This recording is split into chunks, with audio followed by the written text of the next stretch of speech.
আজকে আপনাদের সামনে আমরা একটি পৃথিবীর বহুল প্রচলিত মিথ্যা উক্তি উপস্থাপন করব। সেটি হচ্ছে গিয়ে আইন সবার জন্য সমান। এখন আপনি প্রশ্ন করতে পারেন, বহুল প্রচলিত এই উক্তিটি মিথ্যা কিভাবে হয়? আইন তো সবার জন্য সমান, এটা আমরা কম বেশ জানি। এখানে মিথ্যার কি হলো, আর এখানে মিথ্যার কি বা আছে? তো বিষয়টা উপস্থাপন করার জন্য আমরা দুইটি উদাহরণ আপনার সামনে দিচ্ছি। এক, পীর সাহেব চরমনায় মেয়র প্রার্থী হয়েছেন বিগত সময়ে।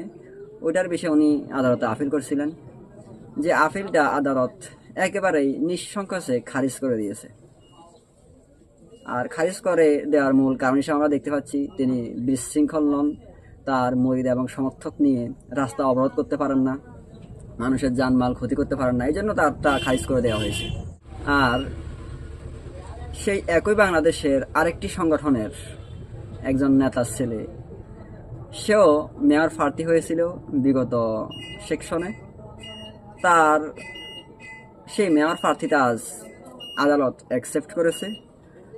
দীর্ঘ 8 থেকে 9 দিন জনভোগান্তি এবং যাবতীয় শহরের কার্যক্রম বন্ধ করে দেওয়ার কারণে, উগ্রতা করার কারণে এবং রোড ব্রেকেট দিয়ে জনজীবনে হস্তক্ষেপ করে যাবতীয় সমস্যা তৈরি করার কারণে ওইটাকে বৈধতা দিয়েছে।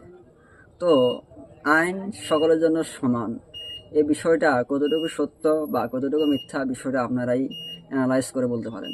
ফি আমানিল্লাহ।